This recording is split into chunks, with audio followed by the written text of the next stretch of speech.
আসসালামু আলাইকুম সবাইকে। এটা হলো আমাদের দিনের শুরুর কাজ। নরমালি আমাদের রাস্তাগুলো আজকে অনেক দিন ধরেই কেটে রাখছি।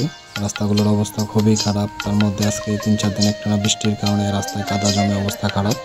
আমাদের ঘাসগুলা কাইটা খামারে আনতে প্রায় এক্সট্রা 3-4 জন লোক লাগে। রাস্তার অবস্থা এতটাই খারাপ। তো আলহামদুলিল্লাহ আমরা এলাকার আশেপাশে ছোটো ভাই বন্ধুদের হেল্প নিয়ে আমাদের কাজগুলো আমরা কমপ্লিট করি। তার মধ্যে আমি আরও একটি আলহামদুলিল্লাহ নতুন শেডের কাজ শুরু করছি। অলরেডি আজকে 3 থেকে 4 দিন হয়ে গেছে কাজটা আমি শুরু করেছি, কিন্তু বৃষ্টির জন্য কাজ আগাতে পারতেছি না। শেষ পর্যন্ত যারা কাজটা করতেছে তাদেরকে বললাম কী করবেন, একটু কষ্ট হলেও কাজটা মানায় নেন, বৃষ্টির মধ্যেই কাজটা করেন, আমার প্রয়োজন।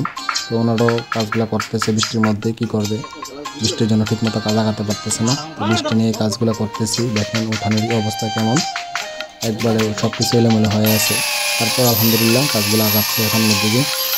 ইনশাল্লাহ আরও একটু নতুন স্বপ্ন নিয়ে আরও একটু শেড করতেছি। আল্লাহ হয়তো বা রহম করবেন যদি আপনাদের সবার দোয়া থাকে ইনশাআল্লাহ। তো দেখতে দেখতে আশা করি হয়তো আমাদের কাজগুলো খুব তাড়াতাড়ি শেষ হয়ে যাবে। তার পরবর্তীতে ভিডিওগুলো দিয়ে আপনাদেরকে জানিয়ে দেবো কাজগুলো কমপ্লিট হলে। তারপরে কাজগুলো কমপ্লিট করে নতুন চিন্তা ভাবনা নিয়ে আরও কিছু গরু কিনবো। আলহামদুলিল্লাহ, সবাই দোয়া করবেন।